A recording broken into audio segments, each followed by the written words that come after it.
All right. My name is Lisa Anderson, and I'm going to be moderating this session, and a little bit about why I would be moderating this session. I'm listed in the program as at Columbia University and as a board member of Scholars at Risk, both of which is true, and I'm proud to be those things. But I'm also the former president of the American University in Cairo, and I was in Cairo for about 7.5 years before, during, and after what we continue to call the revolution. And in that role, I was particularly concerned, obviously, about the safety and security and capacity to learn and do research of the faculty and students at the university. Today, even that small institution of about 7,000 students and maybe 400 faculty is feeling the effects of the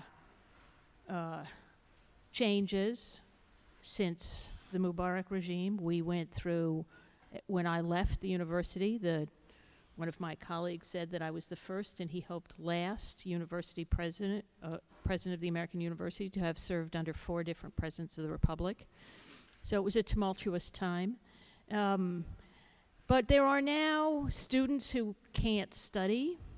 There are faculty at AUC who are out of the country and not coming back to Egypt. There are considerably more constraints on the operation of the university than most of the time I was there. And this is a tiny and very privileged institution. So I think it's important that we consider seriously the landscape of research and higher education in Egypt. For those of you who don't know, Egypt constitutes about 1/3 of the population of the Arab world. So although by the standards of Libya and Syria and Iraq and Yemen, it seems relatively comfortable, that's actually something that the government uses often to ensure that people don't complain that much about what's happening in Egypt. But there is considerable concern about the future of the academic enterprise in Egypt, and that's what we want to be talking about today. There are 2 really wonderful panelists, so let me stop simply and introduce them both. Mohamed Abdel Salam is from the Association for Freedom of Thought and Expression in Egypt. Kholoud Saber is at the University Catholique de Louvain, and they will tell you a little bit more about why they're concerned about these issues. We'll start with Mohamed.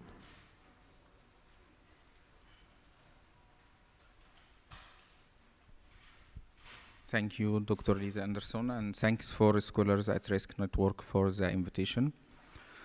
In the beginning, I will focus on the foreign researchers' situation in Egypt. I know it's complicated, these conditions in Egypt and the Egyptian security and its violations against foreign researchers. All of us know about Giulio Regeni case, and a lot of researchers wrote about this case, and there are many discussions about what is going on in Giulio's case. But there are other many cases of foreign researchers in Egypt, and all these cases didn't have the chance to be discussed enough. I will speak about two cases. One case after Giulio Regeni case, and that happened after I think 10 months. That was a German professor at Red Sea Governorate, and he did some field research with an Egyptian student. The Egyptian security arrested him and integrated him, and then the German embassy tried to free him, and the national security in Egypt decided to deport him to Germany again, and he couldn't return to Egypt and continue his work. Another case that was a French student called Feni Oye, and that happened before Joliot Regini case. She was arrested by military and police forces, and then they forced her to leave Egypt to France, and the French embassy just told Fanny to do that because of her safety. In both cases, there weren't any public statement from the German or French embassy in Egypt, and two, from the universities that which the students worked for. I think that is an important point to be discussed in this conference. We need to listen to this testimonies from researchers, from foreign researchers who worked in Egypt, and we need to speak more about these conditions and the security violations against foreign researchers. And I think that is the idea of this conference, the future of universities, the future of democracy in universities, and this democratic values, freedom of expression, and the academic freedom.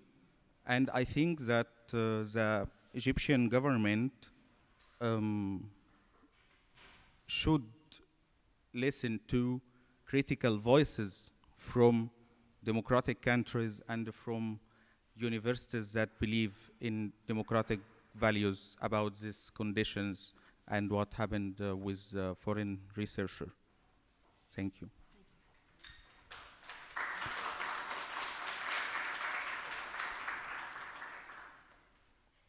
Good morning, everyone.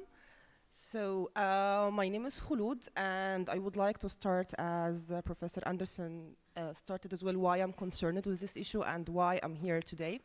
First of all, I think this is like the third or fourth time I'm speaking in one of SAR events, and I'm sad to say I can remember that every year I come with like more depressive reflections on what's happening. I can remember the first time maybe was just directly after 2011, when things were really very promising in Egypt, and specifically with regard to the situation of academic freedoms and student rights, as it was like the opening moment, which we hope to last for some time, but unfortunately it didn't. So basically, I have like two different connections with the issue. The first is I'm a faculty member at Cairo University as well. In the moment, as in sabbatical leave and doing my PhD in Belgium. But I was hired as a teaching assistant at Cairo University in 2007, and supposedly I'm still there, and I will come to this later in a moment. And also I have been working in the same organization with Mohamed AFTE since 2011 till 2015 as a deputy director of the association. So going back to the first point, Cairo University, and I would like to start from this to giving like a wider vision about what's happening with academic staff in different universities. We have different regulations with concerns to universities, but the majority of universities are public universities that are ruled under the Ministry of Higher Education in Egypt. The AUC is something different, and there are some other private universities, which is also something in between the public universities and the AUC. But for the majority of universities, we have like 26 different public universities who have the maybe the 90 or more, 90% or more from the Egyptian students who do have access to higher education. Those universities are regulated under a number of laws, and those laws have been changing recently after 2011 several times, as everything has been changing as well. One of the things that has been changed recently is the permission to staff members and academics to be able to travel to attend whatever, to be able to travel in general, starting from attending an academic conference or a private workshop someplace, or even do research outside the country. And in my case, I traveled in 2015 to start my PhD, and I got a sabbatical leave, and I was like, actually Cairo University, the one who booked my first ticket to Belgium. And then just a few months after I traveled, I got a SMS from my dean at that time asking me to go back because the security agencies refused my leave. And that was actually just like 2 months after I started my PhD. That happened in 2015, and we have been through a lot of debates with the Cairo University administration and also media campaigns. AFTE was cooperating, SAR was cooperating, many several international organizations were supporting as well, until it solved partially as Cairo University permitted me to be able to continue my studying. But recently again, just like a few months ago, they asked me to go to the Ministry of Higher Education and open what's so-called a file, which also somehow forcing me to get permission from the state security again. It's a quite complicated story because also it's not even very clear to us how it's regulated legally, because we do not have any clear legal regulation that asks professors to get the security permission to be able to travel. However, this is the only way to be done. We do have several cases, I'm not an exception at all. We do have several cases in many places, and one of them actually here in Belgium, in Germany. And in those cases, it ended up in most of the times that those professors will be fired, will be dismissed.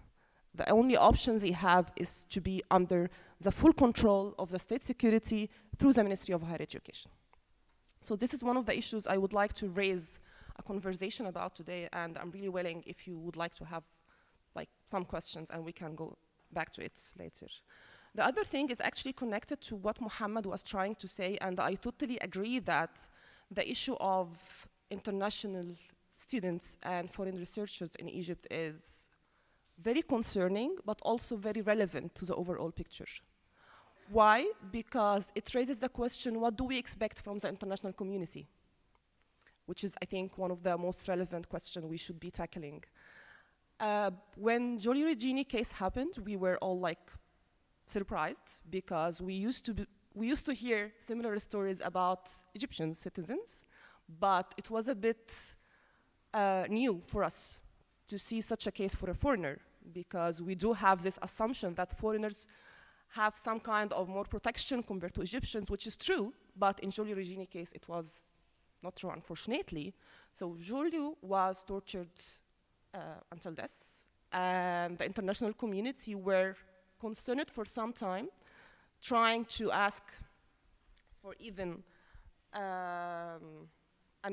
information, because until the moment, I think we do not have enough information about what happened. We do have assumption, and we do believe, we do have like our version of the story, but it's still, we do not, the Egyptian government until the moment didn't give any kind of clear information.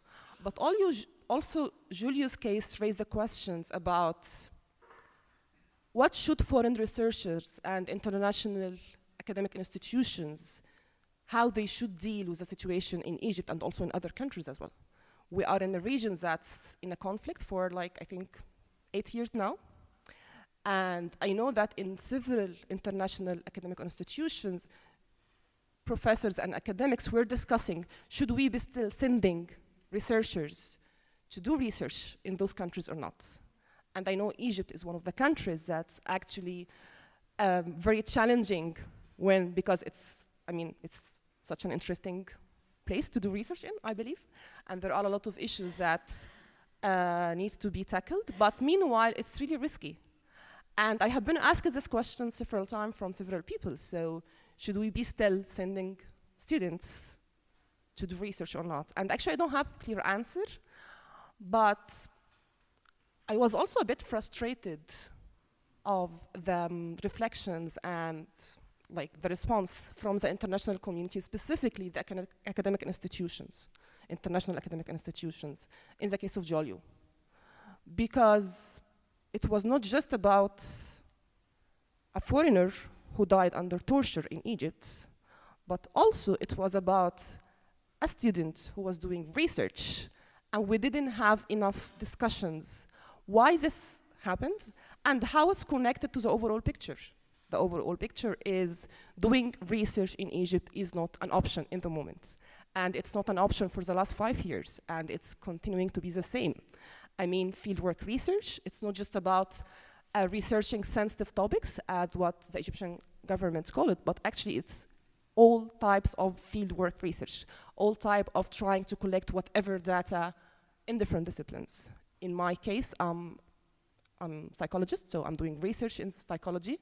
I'm not allowed to collect whatever data, starting from surveys to even interviewing people without a permission from the securities, and this permission stopped to be an option during the 5 years.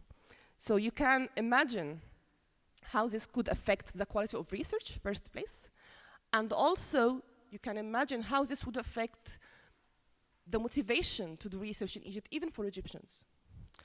I mean, most of the very brilliant researchers I know have now 2 options, either to do like very kind of research that's not really relevant to what they want to do because it's safer, because they can, otherwise they don't have an opportunity, or they travel abroad to search some other questions which they are not interested in, but meanwhile not really relevant to their backgrounds and their kind of questions they are concerned with.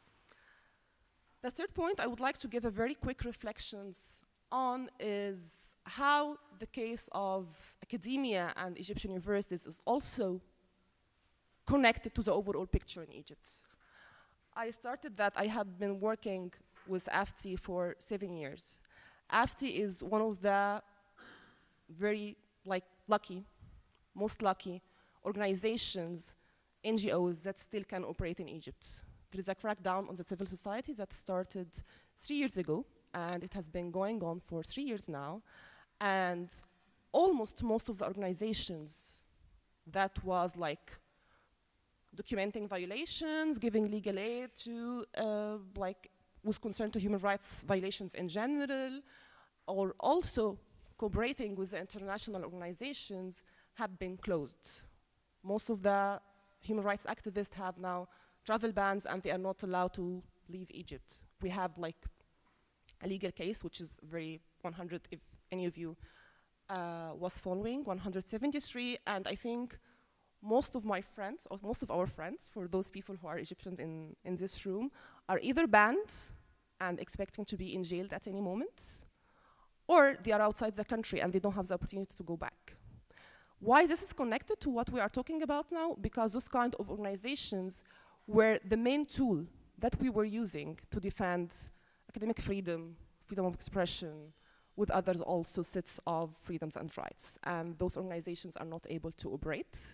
I mean, if any of you was here 2 days ago when Mohamed talked about Al-Marsad al-Tullabi, which is a monitor tool that we were using at AFTE to document violations in Egyptian universities, all over different universities in Egypt, and also support students to do like all kind of student activities. That was closed like 2 years ago because it's not an option anymore. So you can imagine how this would be reflected on the overall picture.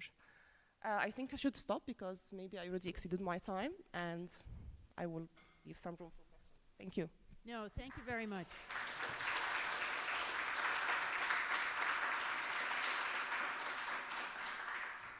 Both of you raise what I think is one of the most important questions, and I'd like to have your thoughts about this. Really, what is it that the international community, the international universities, SAR, so forth and so on, what should we be doing? I think it's true and important to remind everyone that what is going on with international researchers is the tip of an iceberg, but it is one of the ways in which there's a kind of visibility about what is going on in Egypt that otherwise would be difficult of access. I think, and I want also to comment a little bit on Kholoud's last observation about the difficult climate for investigations of any kind. In a sense, what's happened in Egypt is that investigation, whether it's a human rights issue, whether it's journalism, whether it's academic research, has been securitized.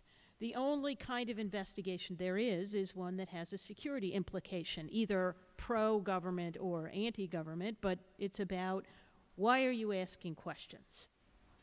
And in a sense, oddly, research is a kind of collateral damage in that. It's just only the authorized ask questions and everyone else doesn't. And I think to put it in that context, I think gives us an important measure of how complex and difficult this problem is. It isn't simply academic research. It's a larger framework within which this is happening. That said, academic research is, one, what we care about, and two, is a lever by which we can begin to think about opening that question in Egypt. So, what would you want scholars at risk or universities or other professional associations to do? Mohamed. I will tell another story about an institution, academic institution in Egypt, and it's a part of official work of an European country. When they announced scholarships for the staff of public universities in Egypt, and then they made the short list, they sent this short list to security agencies in Egypt. That is not published, and that is not legal too, and it's not suitable for the values of academic freedom, the freedom of research, but they did that. And then when the Egyptian security refused some names, they remove these names from the short list, and it looks like it's about criteria. It's not about security or these bad things. So I think that first, all international universities and institutions in academic field should do its responsibility to promote academic freedom through its regulations, through its cooperation agreement with the Egyptian government and with Egyptian universities. It's not acceptable when all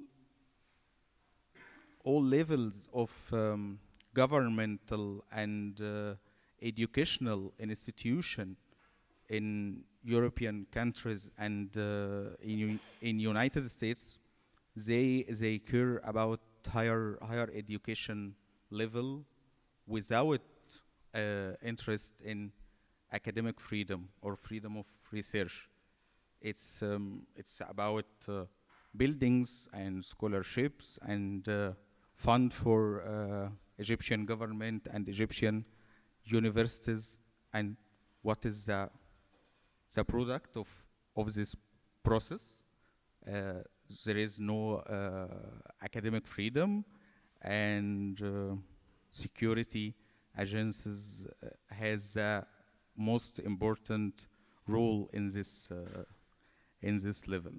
So for us and for the scholars at Risk Network, we should try to make recommendations for the academic institutions in Germany, in France, in the United States, what they should put in their agenda when they discuss cooperation with the Egyptian government and with Egyptian universities. When this message is clear enough, stop, violate academic freedom and freedom of research, I think it will be a good beginning to change these situations and to stop this danger. Yeah, thank you. So, I mean, I believe it's really a tricky question, and generally I prefer to say it's a case-by-case choice, because people asking, for example, on the level of individual cases, should we be putting pressure on this specific case, or should we be raise questions to the Egyptian government, or should we also be engaged in media campaigns to support this person or not? And in some cases, yes, this would be useful. In some other cases, it could be harmful, because this person might face more violations, specifically if he or she is arrested or detained. So he's still we do not have full capacity to protect him or her. But again, it's a case by case, which makes the situation actually very challenging. And I believe to say the answer normally comes from those who are there, who are still in Egypt, and who are still in direct contact with those people, and who can assess the overall situation, and also who can assess the possible risks that could be related to the international pressure. But this is on the level, the individual cases level. But there are also other levels that I can see clearly that international pressure is really needed and could be helpful. I mean, as Mohamed was saying, we do know that there is ongoing conversations between Egypt and different foreign countries. Germany is one of those countries, because Germany is one of the countries that our president is still needs its support. The States is one of the countries. Most of the European countries actually still have some kind of effects on the Egyptian government. So we do ask our international different organizations or colleagues to stay putting pressure on their governments, to put pressure on our governments, and to raise specific concerns with the human rights situation in general, but also with the situation of those, what we call human rights defenders, academics, and people who are engaged with the question of investigating what's happening. So please keep raising the questions, and please keep pressuring on your governments to put pressure on the Egyptian government, because the Egyptian government does need the international community. I mean, we cannot survive without the support of international community. We do know this, because at least even the very simple causes related to the economical situation. So do I have still? Yes, you have 30 seconds. 30 seconds, go ahead. Okay. But the other thing also, I know that it's a bit could be personal, but I understand some people could be simply bored from what's happening in Egypt, even bored of keep following what's happening. The situation is very frustrating. It has been very frustrating, and it has been going from bad to worse during the 8 years. And we are tired, those who are Egyptians and involved, and the international community simply got bored, and we understand this. But also, what we were trying to say, and I think that was one of the most important points that was discussed several times during this conference, is it's really just one circle. It's really connected. What's happening in Egypt, what's happening in Syria does affect the international community. What's happening in Cairo University does affect a university in the United States or a university in Europe. So helping us in making this clear to everyone is, I think, one of the things that's really important. So even if you are academics, try to explain to your students why they should be caring about what's happening in other countries and how what's happening in other countries will affect their everyday realities as well. So, yeah. Actually, I think we're running out of time, but I wanted to echo what both Mohamed and Kholoud have said, that I think one of the most important things that an institution like Scholars at Risk can do is be a network of colleagues. We work together. We do research together. We have collaborators around the world. And many of those people are in Egypt today. They're the other psychologists. They're the political scientists. They're the economists. They're the engineers. They're the archaeologists. There are all sorts of people with whom we work. And in that sense, the fact that they're under duress means we're all under duress. And that's the purpose of having an institution like Scholars at Risk, to be able to remind us of that and remind us that you can't simply say, well, it's true. Egypt is a different place, far away. We've got other problems, so forth and so on. This is a commitment to a community. And I think in that sense, as we can talk to governments when we have opportunities like that. We can certainly talk to our home institutions. As a network, we can continue to remind each other of the importance of a universal international community of scholarship. That's what we are, and we have to support each other, because there may come a time when we need Egyptian colleagues to support us in the United States, for example. So I think that's probably the most important lesson in this, that we consider ourselves colleagues and we think through what we need to do to support the collegium that we represent. I wanted to be able to have an opportunity to have questions from the audience. Unfortunately, we're really squeezed for time, and I'm being told I can't do that. But I'm sure we can step out for those of you who want to ask questions and be available while the next session gets started. Thank you very much. Thank you both.